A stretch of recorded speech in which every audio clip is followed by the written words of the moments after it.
Hey guys, what's good? It is February the 28th, 2026. It is Shane's World News Views podcast for this week.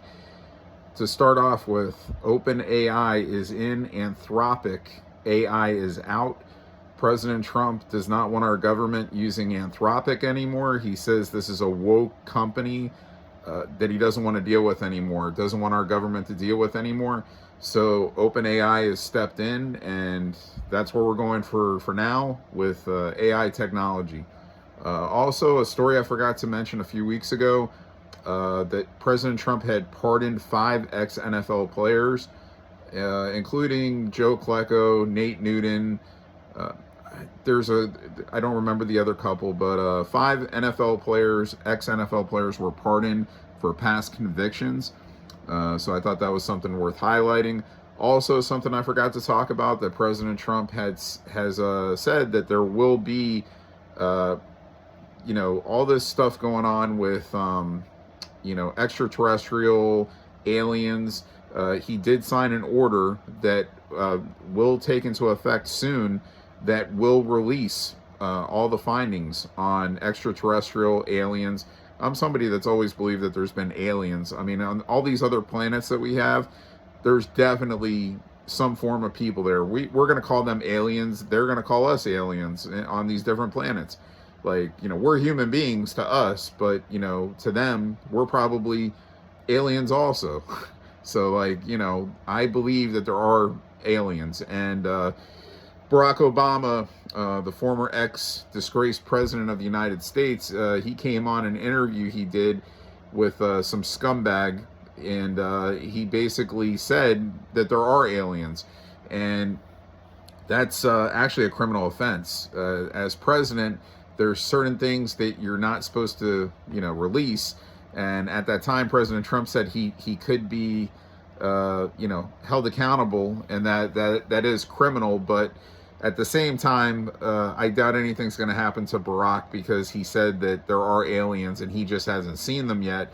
And President Trump, again, did sign that order. So eventually we'll have some more information come out on aliens and extraterrestrial life. So that's pretty cool. And also, we have some bigger things to talk about. So the State of the Union address happened this past week. And, there was a lot of the Democrats that didn't attend this event.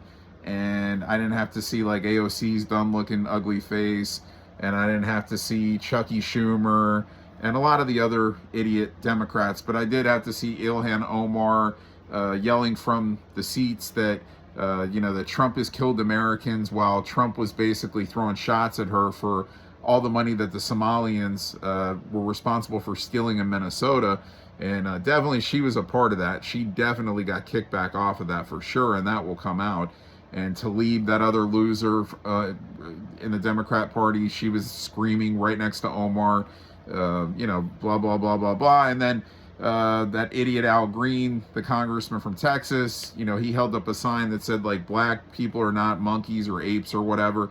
And he got thrown out again for the second straight year. And I think I read something that he's totally banned from future State of the Unions. So, I mean, these people are just attention getters. They're clowns. And again, it's both sides, but it's sadly more now the Democrat side. And you had John Fetterman is the one Democrat that supposedly shook President Trump's hand as he entered or left the State of the Union. He's the only Democrat that shook his hand. There were other people there, like the United States hockey team was being honored as, I will say now, the United States hockey team in men's and women's both won gold medals at the Olympics. So, the women declined to attend. They blame it on, a lot of women were already back at their homes. They didn't want to, I don't know. It was too much for them all to get together again. And I mean, come on, they just didn't want to be a part of the festivities. I'm sure a lot of woke women in that group that just think President Trump is this bad guy and he's just a really good guy. And there was about 5 of the United States men hockey players that did not attend the event. Probably guys that just don't feel comfortable being around President Trump. Maybe they don't like him. They didn't want to be there. But most of the team was. And they were honored at the State of the Union. They got to tour the White House earlier in the day.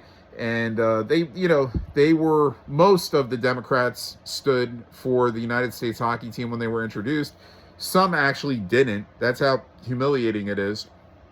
There was a little girl there that was like, I think she was involved in a car crash that was caused by an illegal alien, and she has like permanent brain damage from this car crash. She's a little girl. I think she's 5 years old, and she, sadly, and I heard her dad on TV talking about it like a week ago, that she was at a school dance, and she's just so shy. She used to be like the girl that would go out of her way to be the attention of the party, and now she's like very nervous with this damage that occurred in this accident, and he had to go out on the floor and dance with his daughter. And I started crying when I heard that. And they were at the event, and these assholes don't even stand for this girl. These people are crazy, man. And then President Trump basically said, everybody stand that's in unison of protecting Americans and not letting illegals into this country. And of course, like, all the Democrats basically are sitting down. They don't stand up.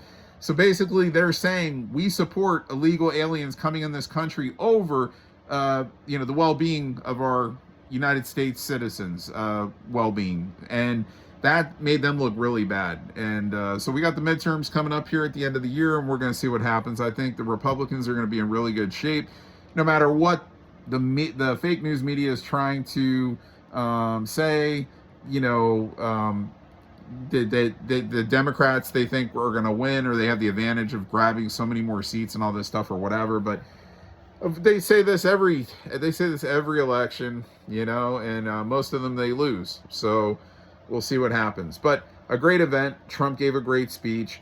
And then on to now, we basically are at the stage of where Trump was warning Iran for a long time, comply, let's sign an agreement, a peace treaty agreement.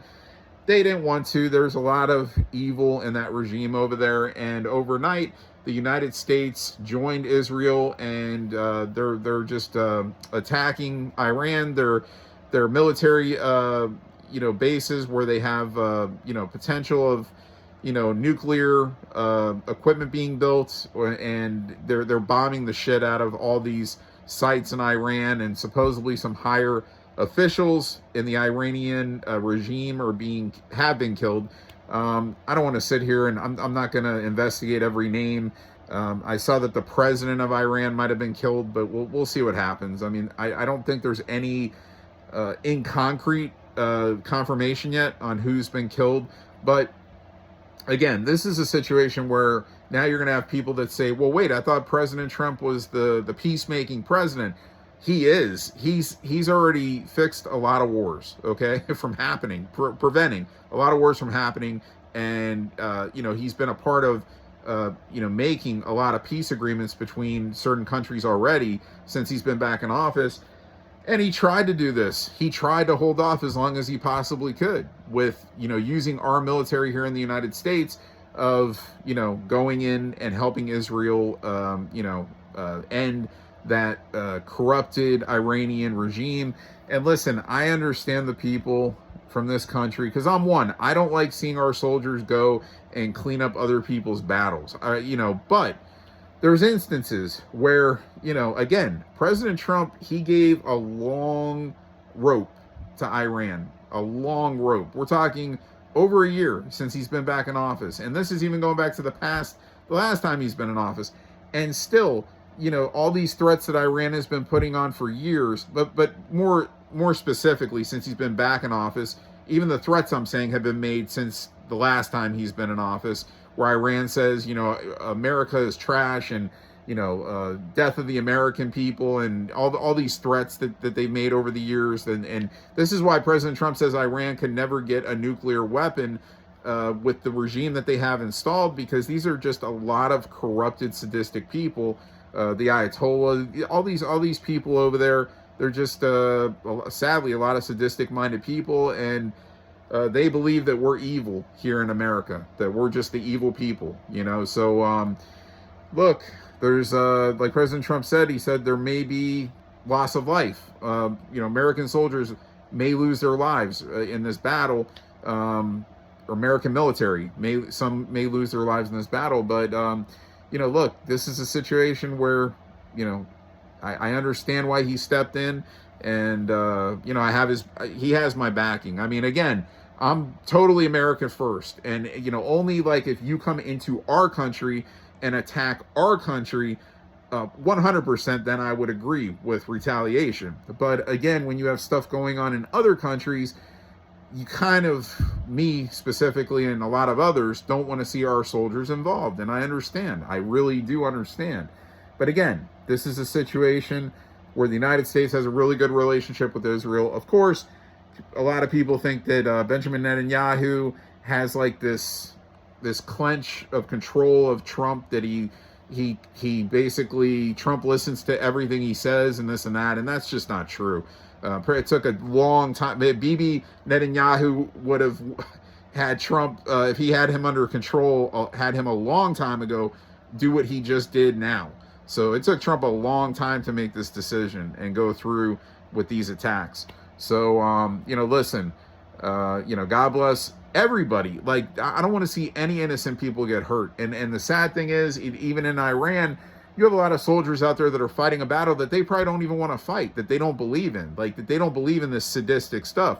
There is probably more that do believe in it in Iran. This is what they've been programmed to believe in, like that the United States is evil and bad and all this stuff. But, to the innocent people, you don't want to see like innocent people that just want to be out of that mess, kids, families that just, want nothing to do with fighting and nothing to do with war. You want to see them be, okay. So, I mean, we'll see what, they're saying airstrikes are going to probably last for at least a few days. We'll see what comes out of it. Hey, it is what it is. You know what I'm saying? The world's not perfect. That's for sure. The world is not perfect. Also, Kami Zoran Mamdani, the mayor of New York City, a disgraced mayor of New York City, he went to the White House again this week to meet with President Trump. Of course, bowing to Trump's knees and, trying to just come up with more ways of now building more housing in New York, seeing how, bad things are going in New York with a lot of ways. Sadly, being a Yankee fan, I want to see everything clean there. And my mom was from New York. She was from the Bronx. I think New York is a great city, but it's being a lot of bad things going wrong right now. A shitty mayor, shitty governor, so a lot of woke stuff going on over there. So, anyway, Mamdani, he was at the White House again, kissing Trump's ass. We'll see. President Trump, he's from New York, man. He wants to see New York great again. So even though he's, residing primarily here in South Florida right now in West Palm Beach, he wants to see great things for New York. So we'll see what comes about of that. But I think Mamdani is one of these corrupted guys. He's in the bed with a lot of these corrupted politicians that are taking like the illegal money, and I'm sure he's part of it. He's all part of it, man. You're either with these people or you're not. Fetterman, he's kind of distanced himself as like, I'm nothing to do with this batshit crazy way of the Democratic Party right now. The way it's looking. I may be opposed of certain things. I'm talking for Fetterman. Like maybe he's opposed of certain things that President Trump does, but overall, he's for the betterment of the United States of America, and he's America first, and he wants closed borders, all the normal things, not to try to fix elections. Like a lot of the Democrats are okay with illegals coming into the country, thinking that they can get their votes to win elections because, maybe they can't doctor them now through other countries like they did in 2020. And, they know that security-wise, it's going to be a lot tougher to do what they did in 2020. And again, that will be uncovered. And when that's uncovered, the way the 2020 election was stolen, it's gonna really hurt a lot of people that were believing that it was not stolen. And sometimes you got to see the truth to believe the truth, and the truth may hurt, but it has to be told. You know what I'm saying? So again, like I always say every episode, We need good people in this country working everywhere: government, police, doctors, lawyers, whatever, wherever. We need like good people that are doing things by the law, not breaking the law, not trying to benefit themselves, make their pockets fatter. Trump also threw a shot at grossy Nancy Pelosi, who was at the State of the Union, about all the trading that she's done. I forgot what the exact wording was, but he took a shot at her, like basically this lady has made millions of dollars off of illegal trading, while in office. So all these people should be held accountable. We'll see. Now, also the Clintons, Bill Clinton, Bubba, and crooked Hillary Clinton, they were in front of Congress this week on different days, answering questions regarding the Epstein case. Of course, they both say, "Oh, we can't recall." That's the famous lines of a lot of their the questions they were asked. A lot of their answers were, "We cannot recall." We cannot recall is basically another way of saying you're lying. It's just, it's bullshit. Like, you can't, like Bill Clinton, I can't recall. No matter how many pictures he said of me and Epstein, I'm gonna have to answer, I can't recall in some of these events because I just don't remember. But then, of course, Clinton said he never took part in any of these underage, sex escapades, and he said that if he knew that Epstein was like that, he would have distanced himself a long time before he did about Epstein, and he would have turned him into the police and blah, blah, blah. And crooked Hillary says that she didn't even ever meet Jeffrey Epstein at all. She says she never met him at all. And meanwhile, Ghislaine Maxwell, who's, banging Epstein and who's involved in this whole sex traffic scheme with Epstein, she's at her daughter's wedding. And crooked Hillary said, "Oh, she was just in ad one." Like, how is she this exclusive event? Was it Chelsea Clinton, and how is Ghislaine Maxwell at this wedding? Oh, she was an add-on of one person. Give me a break, bro. Like, this is where you get in front of Congress and you're under oath, and then you either tell the truth or you lie. And if there's evidence, definitive evidence that you lied, you go to jail. So I can't imagine personally that crooked Hillary Clinton never actually even met Jeffrey Epstein like she said. I don't know. I mean, we'll see. Now, of course, Bill Clinton admits he did, because, there's tons of pictures. There's, flight logs with his name on it going to the island. But he said he was never a part, again, of any of the underage sex escapades and whatever. And he even made a comment that, he obviously doesn't think President Trump is involved in anything bad with Epstein. There was some kind of a quote he made. Anyway, the Clintons are bad news. And I think Hillary worse than Bill. And but they're both bad. They're both bad, sadly to say. President Trump says he hates seeing what's going on with it, but it is what it is in terms of, them having to face questions about it. But, and there'll be more to come. And of course, the Democrats want to see President Trump go in front of Congress and answer questions about the Epstein case. We'll see what happens with that.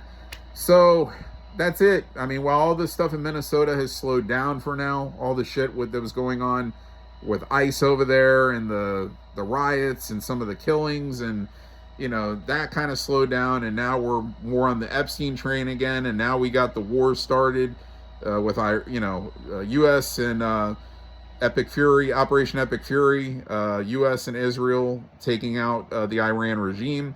So I think that's all I got for this week. Like always, America first. I hope the best for our service while they're doing their work over there in Iran.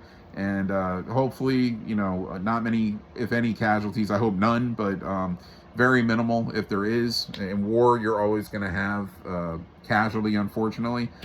So all the best to all those troops that are fighting a brave. They're brave as fuck, man. Way more brave than I would ever be. So good for those. Good for our soldiers. We got the bravest, the most courageous, and the strongest military in this entire world. And it will be shown here, Operation Epic Fury.